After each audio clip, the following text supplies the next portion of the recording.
Oh my God. Oh my goodness. I don't know. The most successful form of economic organization. The capitalism is. Thank you. That's. I don't think. Okay, that's fine. 자본주의. 솔직히 말만 들어도 어렵습니다. 하지만 자본주의가 뭔지도 모르고 어떻게 자본주의 시대를 살겠습니까? 우리는 자본주의에 대해 제대로 알기 위해 세계적인 석학들을 만났습니다.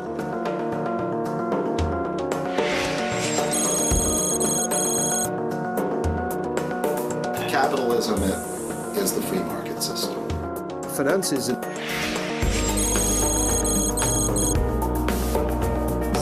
Finance is an integral part of human civilization. Money is what they call a veil, a curtain.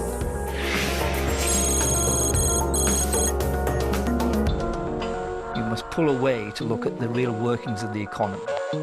So basically money in modern economies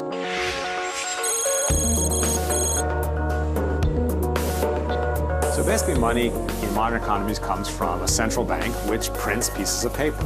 The central bank.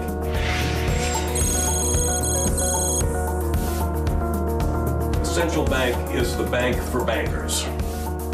Central bank.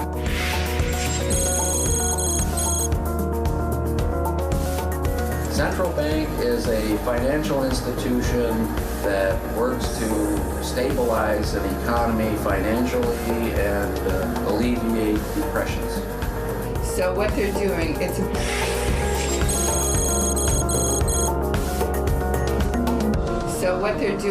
a big shell game. 자, 그럼 제일 먼저 무엇부터 알아야 할까요? 현대는 금융자본주의 세상입니다. 금융, 즉 돈이 지배하는 세상이라는 뜻이죠. 돈이 태어나는 근본 원리를 아는 것은 여러분들에게 불편한 진실이 될 것입니다. 그럼 한 번도 들어보지 못한 진실의 세계로 가볼까요?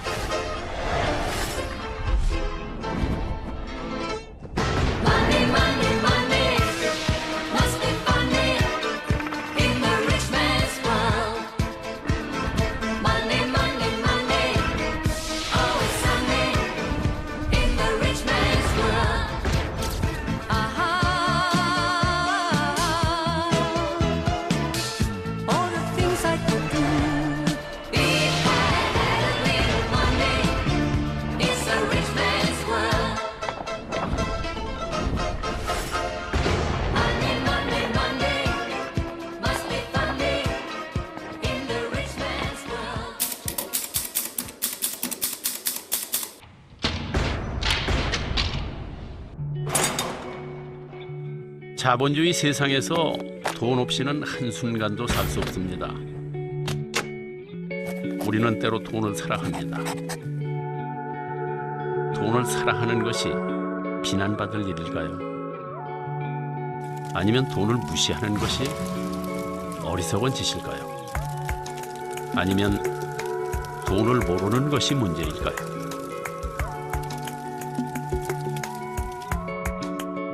금융자본주의 시스템은 우리나라에서 만든 시스템이 아닙니다. 영국에서 시작돼서 미국에서 발전된 시스템입니다. 우리뿐만 아니라 전 세계의 금융 시스템은 대동소이합니다. 우리는 오늘 때로는 미국이나 영국 얘기를, 때로는 한국 이야기를 할 것입니다. 그러나 이들은 서로 다르지 않습니다. 돈이 도는 근본 원리는 다 똑같기 때문입니다. 돈이란 도대체 무엇일까요? 역시 어려운 질문입니다. 그래서 쉽게 물가 얘기부터 해보도록 하겠습니다. 우리 어렸을 때는 짜장면 한 그릇이면 정말 최고의 외식거리였습니다. 그때 돈으로 15원. 그런데 요즘 짜장면 한 그릇 먹으려면 보통 4,500원은 내야 합니다. 50년 동안에 무려 300회. 자, 뭐 짜장면뿐이겠습니까? 오늘 물가 다르고 내일 물가 다르다는 말이 괜한 소리가 아니죠. 시장만 갔다 오면 나날이 훌쭉해지는 장바구니에 한숨이 절로 나오죠. 도대체 물가는 왜 자꾸만 오르기만 하는 걸까요?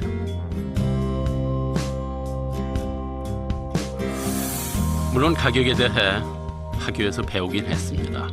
바로 수요 공급 법칙.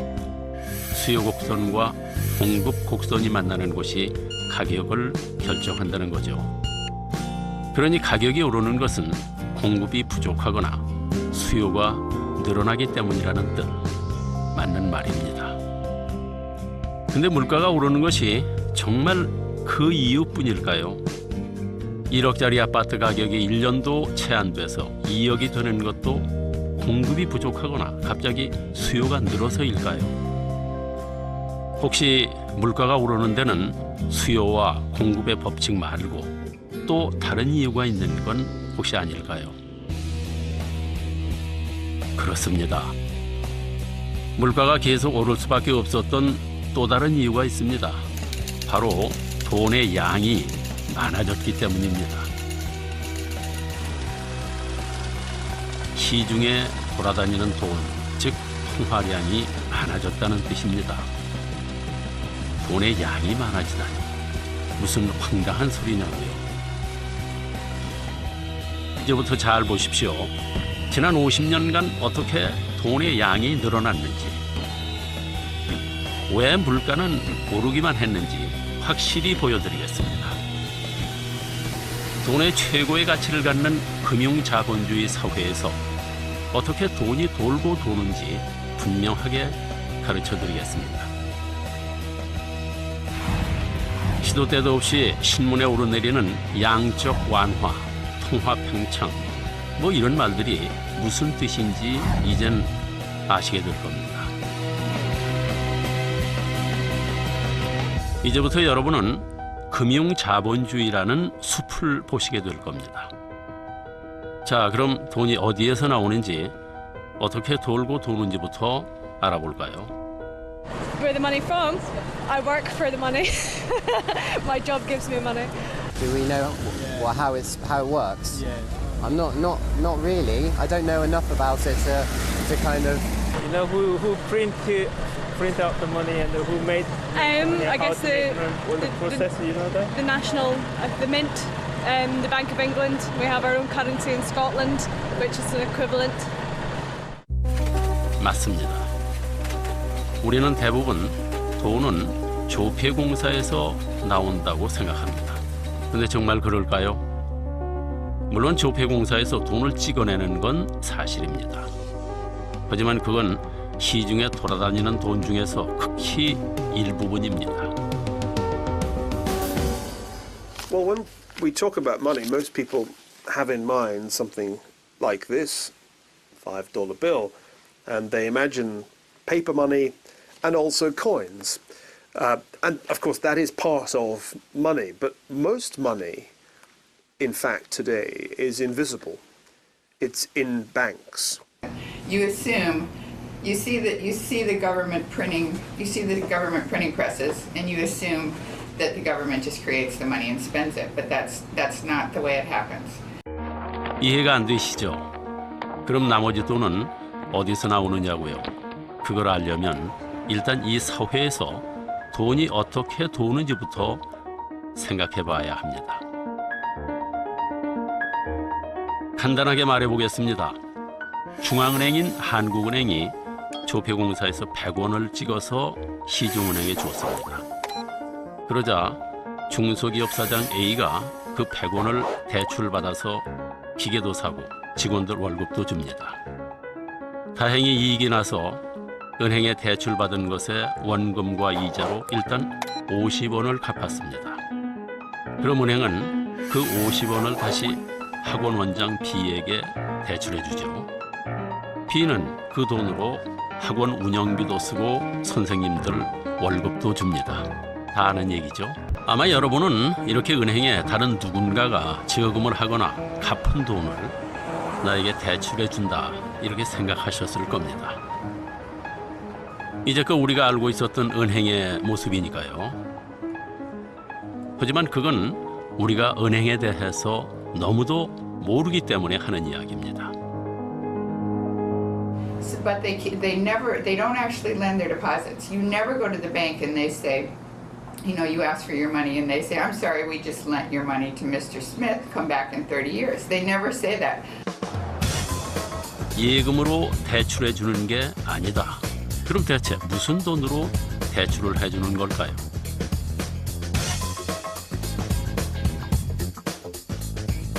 생각해 보십시오. 만약 방금 얘기했던 것처럼 돈이 돈다면 시중에 있는 돈은 딱 100원뿐입니다. 말도 안 됩니다. 조금 전에 분명히 조폐공사에서 찍은 돈보다 훨씬 더 많은 돈이 시중에 돌아다닌다 이렇게 말씀을 드렸죠. 시중에 있는 돈은 당연히 100원보다 훨씬 많습니다. 그럼 어떻게 찍어내지도 않은 돈이 돌아다닐 수 있는 걸까요?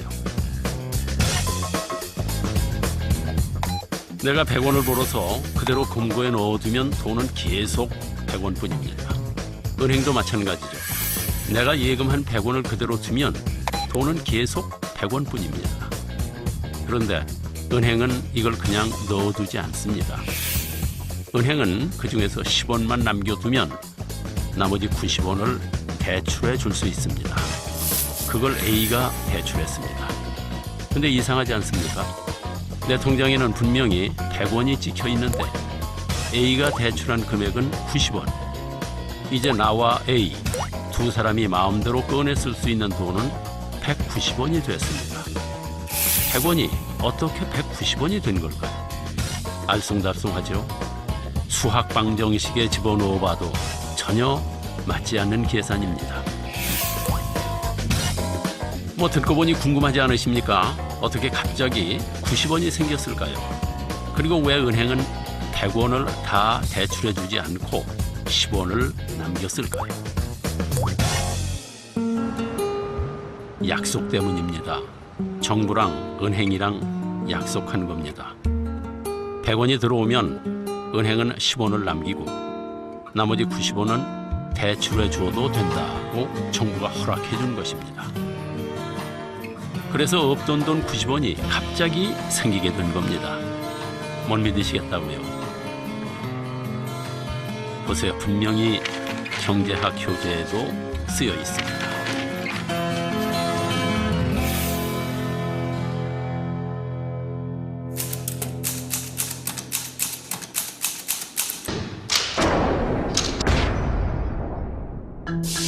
그리고 이 원리를 그대로 적용한 것이 바로 1963년 미국 연방준비은행 FRB에서 만든 업무 매뉴얼 현대금융 원리입니다. 이 문서는 돈의 탄생 원리에 대해서 정확하게 설명하고 있습니다. 그 규정에 따르면 10%를 부분 지급 준비율로 갖고 있게 돼 있습니다. 부분 지급 준비율이란 예금한 고객이 다시 돈을 찾아갈 것에 대비해서 은행이 쌓아두어야 하는 돈의 비율을 말하는 것이죠. 이제부터는 간단히 지급 준비율이라 말씀드리겠습니다. 한마디로 은행에 들어온 돈 100원 중 10%, 즉 10원만 남겨놓으면 나머지 90원은 대출해 줄 수 있다는 뜻입니다. 어떻게 이런 일이 가능하냐고요? 사실 지급 준비율은 아주 오랜 역사를 가지고 있습니다. In England, it originated with the goldsmiths of the 17th century, who would take people's gold for safekeeping. 캐나다의 유명한 경제학자 찰스 넬슨은 그의 책 거시 경제학에서 이 얘기를 자세하게 다루고 있습니다. 이 이야기는 16세기 영국의 도시들에서 때때로 또는 자주 있었던 일입니다. 이 시대에는 금이 돈이었습니다. 그런데 금은 무거웠죠. 금 세공업자는 금을 휴대하기 편리하게 금화로 만들었습니다.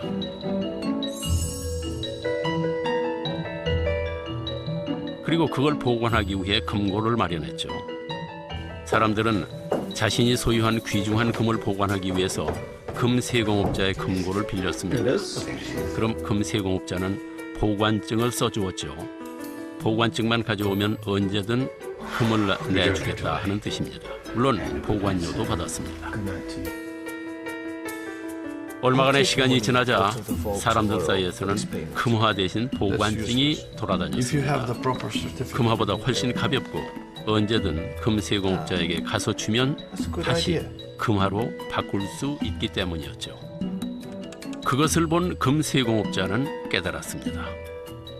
Clients who store their gold in my vaults want gold coins instead, and not all at once. 금세공업자는 재치를 발휘합니다. 사람들이 맡겨둔 금화를 빌려주고 이자를 받기로 하죠. 대출이 잘 갚아지는 한 아무도 눈치챌 수 없을 거라고 생각합니다.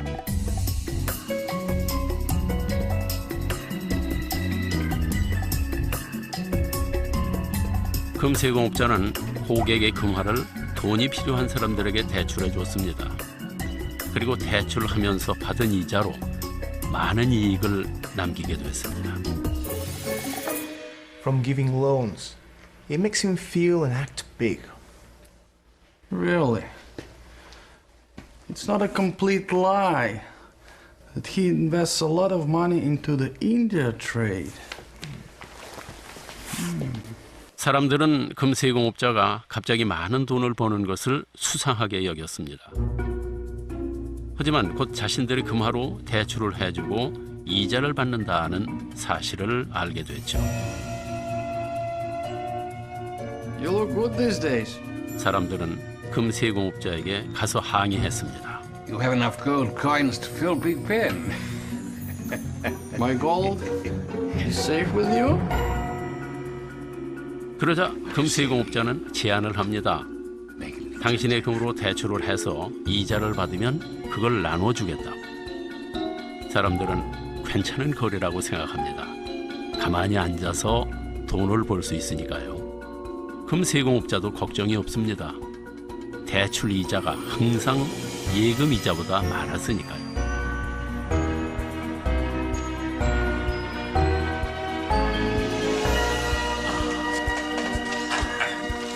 하지만 금세공업자는 더 욕심이 생겼습니다.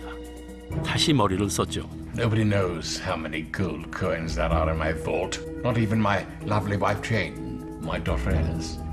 Who knows if I give loans on the basis of having enough gold coins in my vault. 금세공업자는 금고에 있지도 않은 금화를 마음대로 빌려주기 시작한 겁니다. 하지만 사람들은 금세공업자가 없는 돈을 만든다는 사실을 꿈에도 몰랐죠. 어떻게 그걸 상상이나 했겠습니까? Goldsmiths early on discovered that they could issue up to 10 times as many receipts as they had gold, and nobody would be the wiser because people didn't come for their gold more than about 10% of the time. So that's the basis of our 10% reserve requirement even today. 그렇게 있지도 않은 금화에 이자 수입까지 벌어들이다 보니 어느새 금세공업자는 엄청난 부를 축적한 은행업자로 대변신을 하게 됩니다. 그제야 사람들은 금세공업자를 의심하기 시작했죠.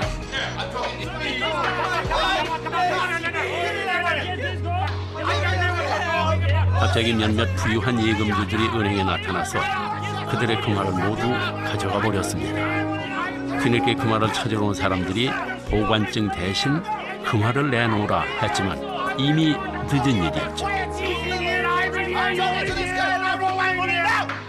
있지도 않은 금화까지 빌려주었으니까요. 바로 뱅크런이 일어난 것입니다. 은행에 돈을 맡긴 사람들이 한꺼번에 돈을 인출하는 현상, 뱅크런. 현대에도 아무리 건전한 은행일지라도 뱅크런이 일어나면 망하게 돼 있습니다. 은행이 가장 두려워하는 일이죠. We're going to go get our money back from the bank would fail. because it doesn't have nearly 100% of all that cash on hand. And that's sort of what happens when you have financial crises. These financial crises started 3 or 4 centuries ago, and they've been periodic events every so often. 그러나 바로 그때 영국 왕실은 오랜 전쟁으로 금화가 많이 필요해졌습니다.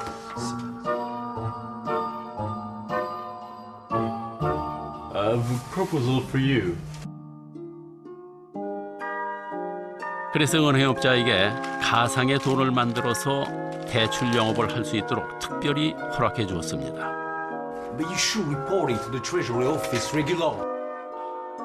은행의 이름에 들어있는 chartered는 바로 면허받은, 공인된이라는 뜻입니다. 약 300년 전쯤의 일입니다. 당시 영국 왕실은 금 보유량의 약 3배까지 대출할 수 있도록 허가해 주었습니다. The kings wanted to borrow money for war. The merchants wanted the wars to be conducted because these would protect their trade routes and capture territory, and so there was a link, an alliance between the merchant bourgeoisie, the capitalist merchants, and the state, and a deal was done. The deal was that the merchants would be allowed to set up a Bank of England that had special privilege. 이런 과정을 통해서 은행이 설립되고 은행은 지급 준비율을 이용해서 돈을 마음대로 불릴 수 있게 된 것입니다. 그리고 이 약속은 현대은행에도 그대로 적용되고 있습니다. But in fact, a large fraction of the amount that's been deposited at most banks is not in the bank at any one point in time. It's been loaned out. Their ratio of what they keep on hand, their reserve ratio, typically something like 10%.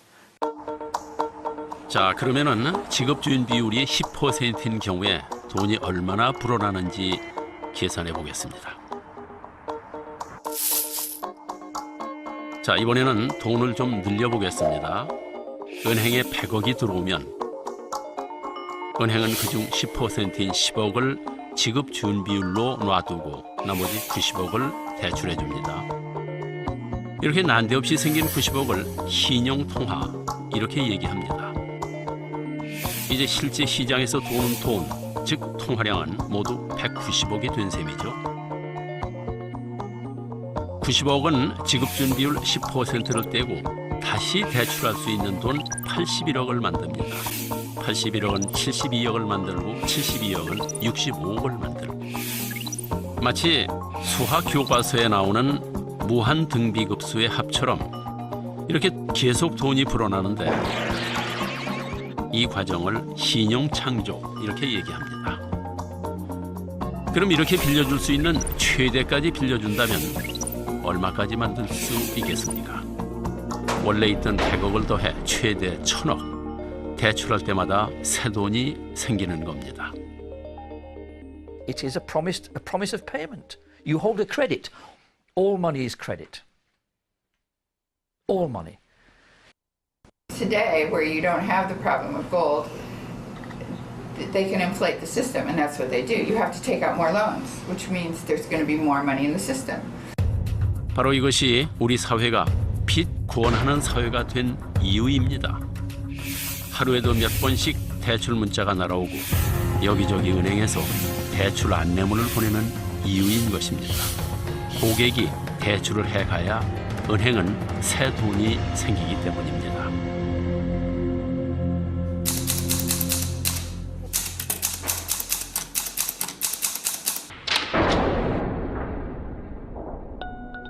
지급 준비율이 적을수록 은행은 더 적은 돈만 남기면 됩니다.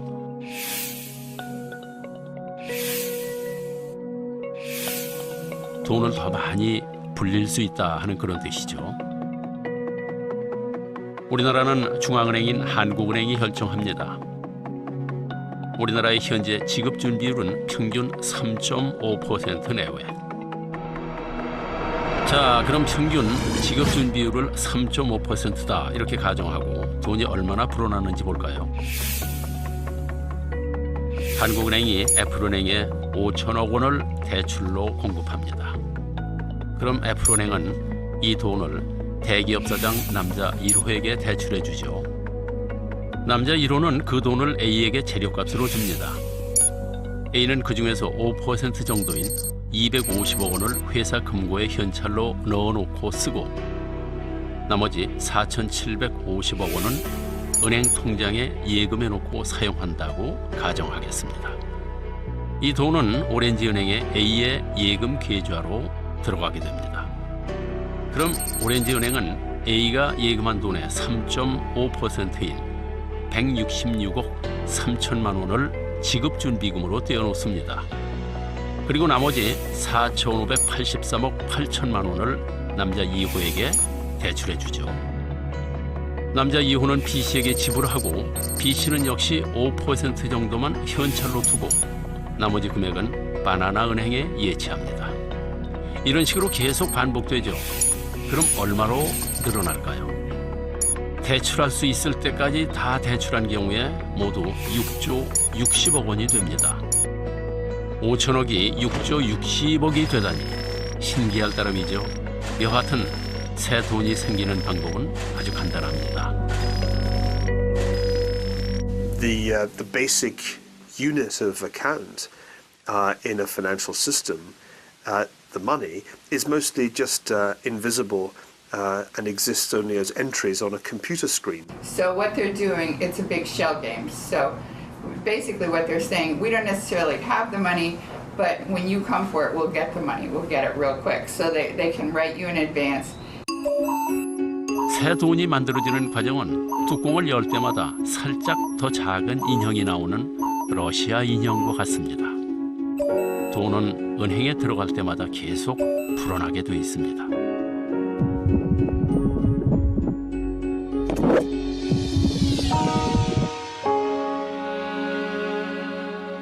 What do banks do? I mean, they play with other people's money. They make money with other people's money.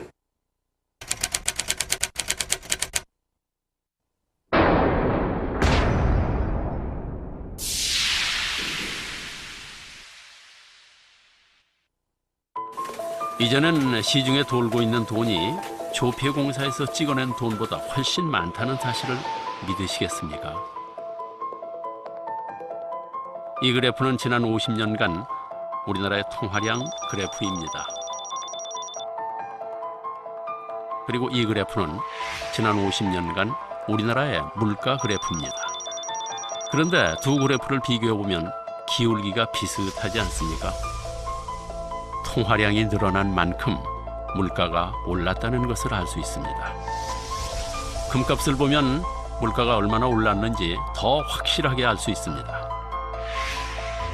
1970년 1,000달러를 가지면 금 28온스를 살 수 있었습니다.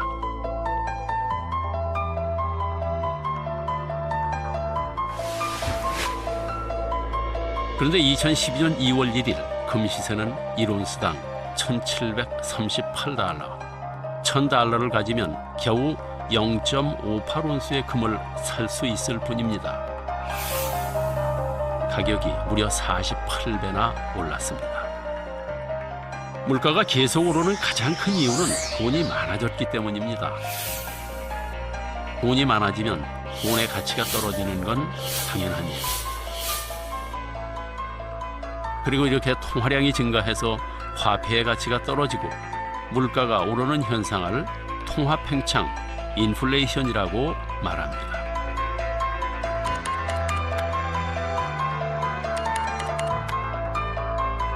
자, 이쯤 되면 머리가 지끈거리고 왜 내가 이걸 알아야 하나 하는 생각이 드실 겁니다. 하지만 모르면 안 됩니다. 이걸 알아야 이제부터 할 더 중요한 이야기를 이해하실 수 있습니다.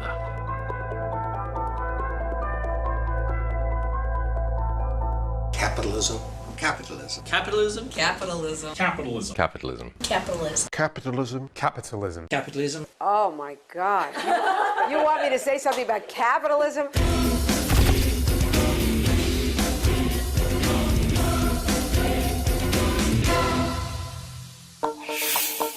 자, 그럼 다시 되짚어 보겠습니다.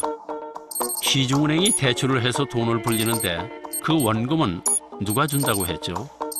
그렇습니다. 중앙은행이 준다고 했습니다. 그런데 이 중앙은행도 돈을 불립니다. 그게 무슨 말이냐고요? 먼저 중앙은행이 어떤 일을 하는지부터 알아보겠습니다.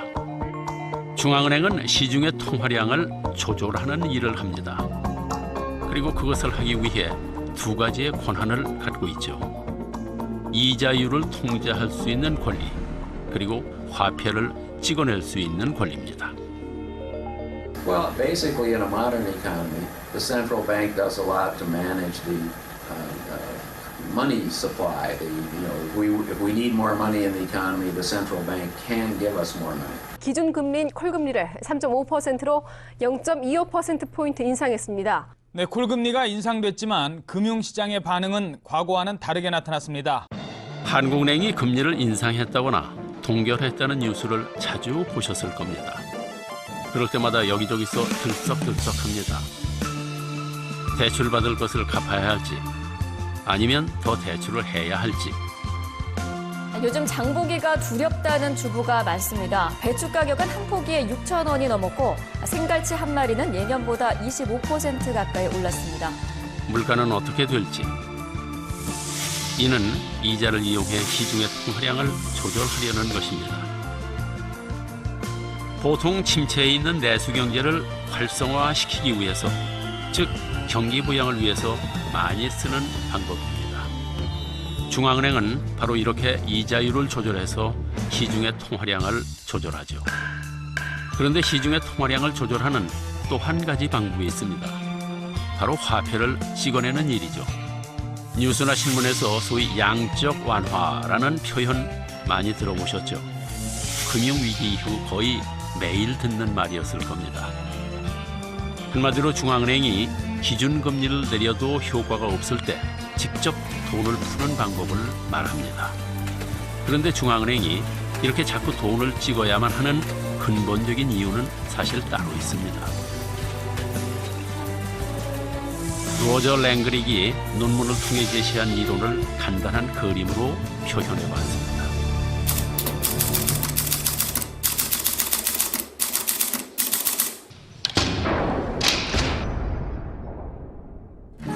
섬이 하나 있습니다. 이 섬은 외부와 전혀 소통하지 않는 단일한 통화 체제를 갖고 있다고 가정해 보겠습니다. 이 섬에는 중앙은행 A와 시민 B, 시민 C 세 사람이 삽니다. 중앙은행 A가 발행한 돈은 딱 10,000원. 이 돈을 시민 B가 연이율 5%로 빌렸습니다. 그러니까 1년 뒤에 이자 500원을 더해 1,500원으로 갚기로 하는 것이죠. B는 빌린 10,000원을 주고 C에게서 배를 한 척 삽니다. B는 열심히 고기를 잡아 돈을 봅니다. 자, 그럼 B는 과연 1년 뒤에 1,500원을 갚을 수 있을까요? 답은 갚을 수 없다입니다. 왜냐하면 섬에 있는 돈은 딱 10,000원. 이자 500원은 어디에도 없기 때문입니다. 은행 시스템에는 애초에 이자가 없습니다. 그럼 어떻게 할까요? 이자를 갚으려면 방법은 딱 하나. 다시 돈을 찍어낼 수밖에 없습니다. 중앙은행 A가 500원을 더 발행하고 그걸 누군가 대출하는 겁니다. 이제 섬에 있는 돈은 모두 1,500원. 만약 B가 열심히 일해서 섬에 있는 돈을 모조리 벌면 빌린 돈과 이자를 다 갚을 수 있게 되죠. 그런데 가만. 그럼 D가 빌린 500원의 원금과 이자는 또 어떻게 될까요? 또 만들어야 하고 또 누군가 빌려야 합니다. 결론은 이자가 없기 때문에 중앙은행은 계속 돈을 찍어낼 수밖에 없는 것입니다. The only way to get the money to pay the interest on the previous loans is to take out more loans, and that will expand the money supply, which will devalue the value of any particular piece of currency. In other words, because there are more of them, they're going to buy less. You're going to have inflation. Okay, so each dollar bill will be able to buy less goods and services. So when governments print money, you get inflation. 은행이 대출을 통해 돈을 불리는 경우뿐만 아니라 중앙은행이 화폐를 찍어 돈을 불리는 경우에도 인플레이션이 발생합니다. 사실 인플레이션은 누구나 다 좋아합니다. 일단 돈이 많이 도니까 흥청망청 쓸 수 있는 것이죠. 집도 사고 차도 사고 잘 사는 것 같습니다. 아무도 나중에 어떻게 될지는 생각하지 않습니다. 인플레이션이 얼마나 위험한 것인지 잘 모르는 것이죠.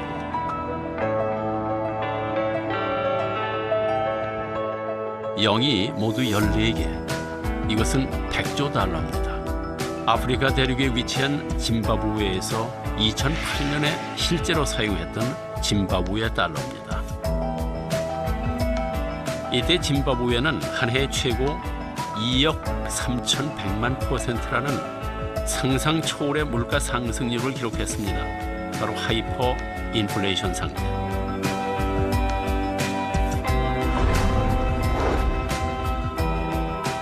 (40여 년을) 통치한 무가베 대통령의 무제한 정책이 바로 그 원인이었습니다. 극심한 실업률을 극복하고 외채를 상환하기 위해 너무나 많은 화폐를 찍어서 국고로 썼기 때문이었습니다.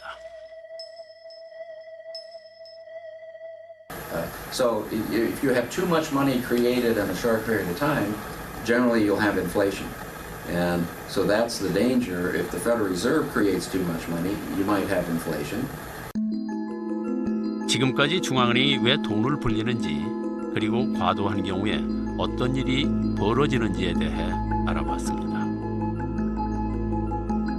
그런데 우리의 통화 시스템에는 항상 이자가 없다는 사실은 또 다른 끔찍한 상황을 만듭니다. B는 대출한 돈 10,000원과 이자 500원을 갚기 위해 열심히 일했습니다. 그래서 섬에 있는 1,500원을 다 벌어 빚을 갚았습니다. 그럼 D는 은행에서 빌린 500원을 어떻게 갚을까요? 당연히 못 갚습니다. 파산하게 되는 거죠. 즉, 내가 이자를 갚으려면 누군가의 대출금을 가져와야 합니다. 그래서 현대 금융 시스템에서 빚을 갚는 건 개인한테는 좋은 일이지만 또 다른 문제를 일으킬 수 있습니다. 돈이 적게 돌면 결국 누군가는 이자를 갚을 수 없게 되고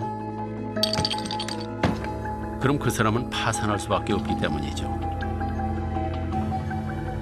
그리고 당연히 수입이 적고 빚은 많고 경제 사정이 어두운 사람이 제일 먼저 피해자가 되겠죠.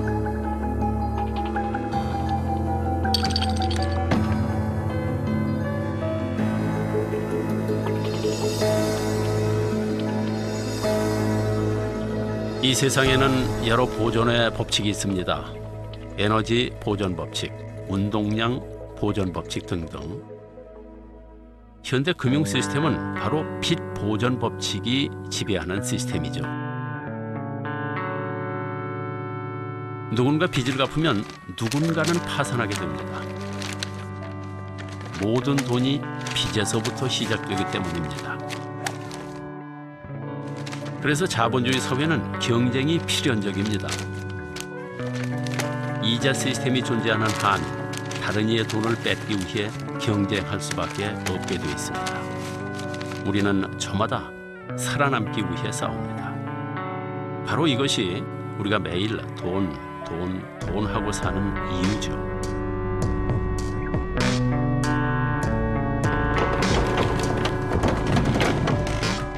자본주의 세상에서 돈이 전부라는 말이 여기에서 나온 것입니다. 우리의 경쟁이 여기에서 시작된 것이죠.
근데 문제는 여기서 끝나지 않습니다.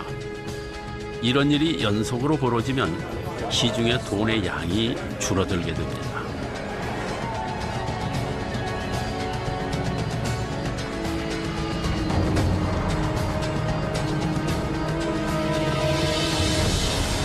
돈이 부족하니 돈을 못 갚는 사람들이 더 급격하게 늘어납니다. 대량 부도 사태가 속출하고 파산하게 됩니다. 통화량도 계속 줄어듭니다. 팽창이 멈추는 순간 우리는 순식간에 추락할 수밖에 없습니다. 바로 디플레이션이 시작된 것입니다.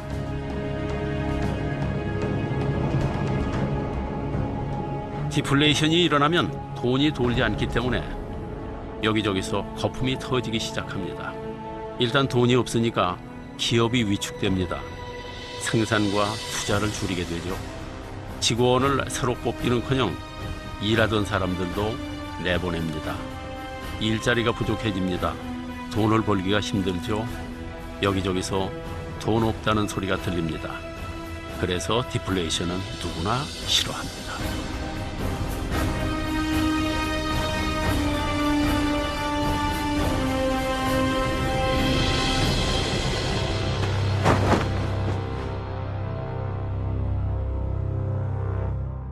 I think around the world, credit has collapsed. It's still in a deflationary phase. There's not enough money. You can see that in the EU. All those countries are in debt.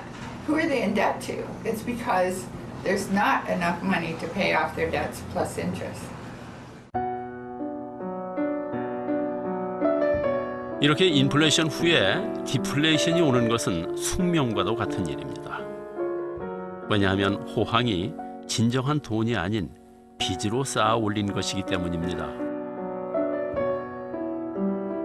상품을 만들어 번 돈이 아니라 인플레이션으로 만든 돈, 일해서 번 돈이 아니라 빌린 돈이기 때문입니다. 경제에도 사계절이 있는 겁니다. 여름이 지나면 가을, 겨울이 오는 법이죠. 그럼 궁금해집니다. 겨울이 온다는 걸 미리 알 수는 없는 일일까요? While it's true that it's extremely difficult to know exactly when crash is going to occur, just as it's very difficult to predict exactly when an earthquake is going to occur, it is not hard to know when a system is in danger of having a crash, just as we know from the theory of geology, of seismology, which areas are likely to have earthquakes. 1925년 러시아의 경제학자 니콜라이 콘드라티예프는 자본주의 경제 환경에서는 장기 순환 주기가 존재한다는 사실을 발견했습니다. 그리고 그 주기가 48년에서 60년 정도 된다는 결론을 내렸죠. 금세기의 대표적인 경제학자 가운데 한 명 슈페터 역시 자본주의 경제는 물결처럼 상승과 하강을 반복한다고 주장했습니다. 그리고 이를 콘드라티예프 파동, 이렇게 이름을 붙였습니다. 자, 그럼 이제 우리가 어디에 와 있는지 볼까요? 미국의 콘드라티예프 주기의 겨울은 2000년부터 이미 시작됐습니다.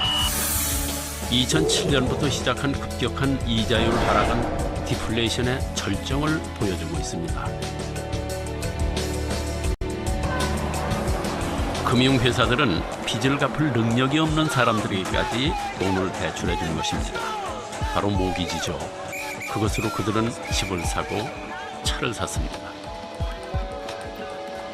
빌릴 수 있는 사람은 다 빌렸고 빌려서는 안 되는 사람까지도 다 빌렸습니다.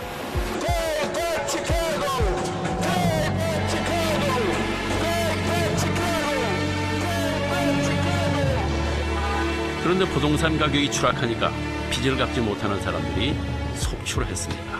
금융 위기가 시작된 것입니다. 우리나라도 상황은 비슷합니다. 우리의 아버지들은 집값은 항상 오르는 것으로 알았습니다. 하지만 그건 콘드라티예프 주기의 여름에 사셨기 때문입니다. 이제 우리는 부동산 가격이 계속 떨어지는 것을 두 눈으로 목격하고 있습니다. 이제 왜 금융위기가 일어났는지, 왜 해결될 기미가 보이지 않는지, 왜 부동산 가격이 좀처럼 오르지 않는지, 왜 젊은 사람들이 취직을 못하는지 아시겠습니까? 갚아도 없어지지 않는 빚. 우리는 결코 갚을 수 없는 부채 사슬에 묶여 있는 것입니다. 그리고 위기의 희생자는 언제나 힘없는 우리들 중에 누구입니다. It's not a democratic system. It's a private banking system. For bankers, by bankers, for bankers.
영국의 시사주간지 2008년 미국의 금융위기는 전 세계로 퍼져나갔습니다. 10년과 비교했습니다. 뉴스와 신문은 연일 미국의 FRB가 무엇을 했는지, 미국의 경제 상황이 어떤지, 그래서 우리나라의 전망은 어떤지를 분석하는 기사를 쏟아냈습니다. 하지만 전 세계는 아직도 불황의 터널에 있습니다. 물론 우리나라도 마찬가지입니다. 그런데 왜 이렇게 미국 하느냐고 생각하시는 분들도 계실 겁니다. 미국이 뭘 하든 어찌 됐든 내 지갑 속의 돈과 무슨 상관인가 하실 겁니다. 생각해 보십시오. 우리나라는 자원이 거의 없습니다. 석유도 철광석도 나무도 거의 다 수입하죠. 그런데 그런 걸 사려면 달러가 필요합니다. 세계의 수많은 돈 중에서 가장 의미 있는 돈은 달러뿐입니다. 달러가 기축통화이기 때문이죠. 자, 그럼 달러는 어떻게 세계 기축통화가 됐을까요?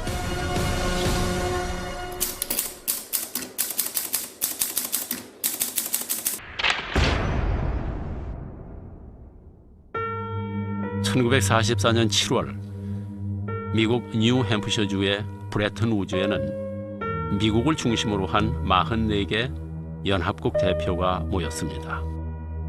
그들은 외환 금융시장을 안정시키고 무역을 활성화한다 하는 그런 목적으로 브레튼 우즈 협정을 맺었습니다. $35를 내면 금 1온스를 내주겠다고, 각국의 통화를 달러에 고정시킨 것입니다.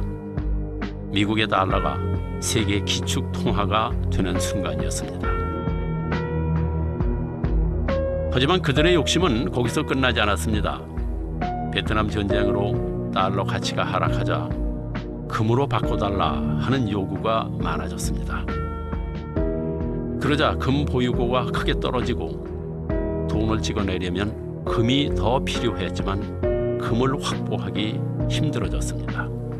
그러자 다른 나라들이 달러 가치를 의심하기 시작했습니다. 결국 미국의 닉슨 대통령은 일방적으로 금 태환제를 철폐하겠다고 결정했습니다.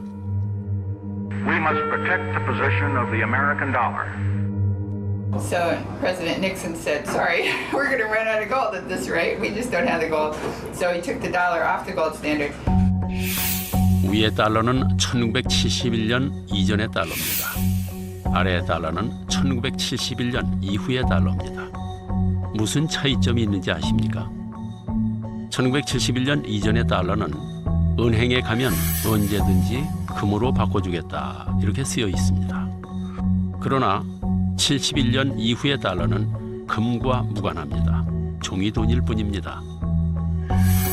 1971년은 달러가 금으로부터 자유로워진 역사적인 순간이었습니다.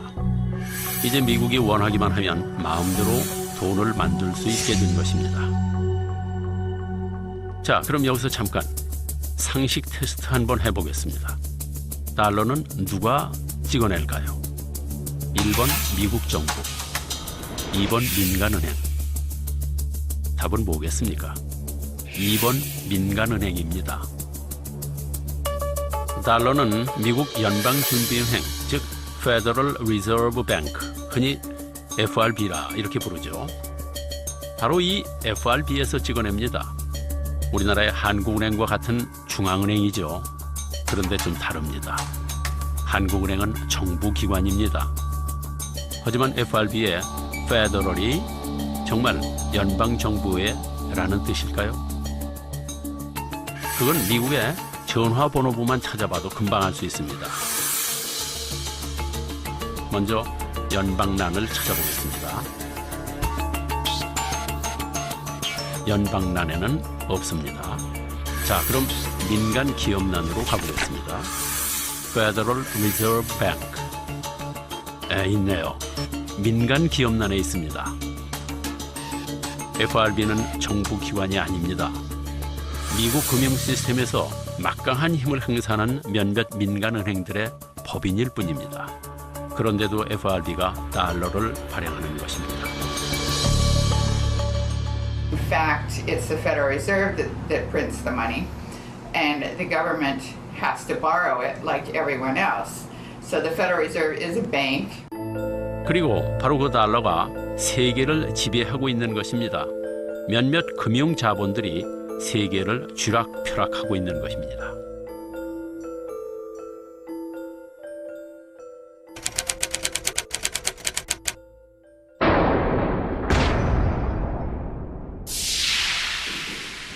There's an old saying that, the United States sneezes, the rest of the world catches cold. Well, people have been talking about becoming less dependent on the United States, so finding a new reserve currency, for instance. Well, that's all very fine, but there's no other country big enough, economically big enough, for its currency to serve as the reserve currency. I mean, basically the world is stuck with the United States, whether it likes it or not, for the foreseeable future. 결국 전 세계는 미국 금융에 운명을 맡기고 있습니다. 미국 하는 것이 마음에 안 들어도 어쩔 수 없는 일입니다.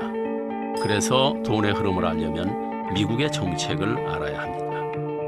이것이 바로 나의 지갑이 세계 경제와 그리고 미국 경제와 연결돼 있는 이유입니다.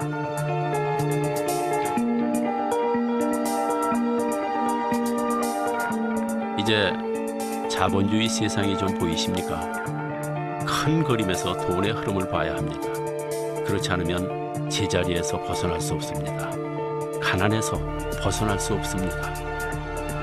우리가 잃어버린 돈은 우연이 아닙니다.